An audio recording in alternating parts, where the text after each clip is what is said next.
2 minutes pour comprendre. Aujourd'hui, le malaise vagal. Alors docteur, qu'est-ce que c'est le malaise vagal? C'est une hypertonie du nerf vague. C'est le fait de perdre connaissance à la suite de la baisse brutale de la tension artérielle. Le sang n'arrive plus en quantité suffisante dans le cerveau et c'est la perte de conscience. Elle est très brève, absolument pas dangereuse, ça dure en général quelques secondes. Qui survient dans des circonstances particulières, c'est-à-dire il y a de la foule, je suis resté debout longtemps. Mais c'est impressionnant pour le public.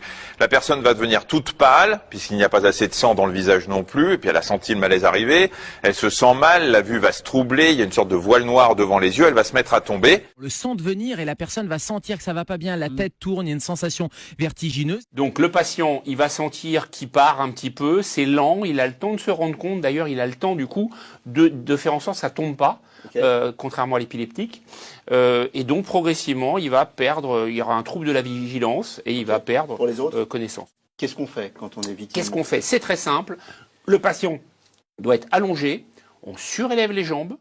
Alors devant un tel malaise, pendant que quelqu'un appelle les secours, il faut surélever les jambes de la victime, puisque le sang va ainsi remonter plus facilement au cerveau. Et on stimule le système sympathique et on va lui donner de l'eau glacée dans le visage.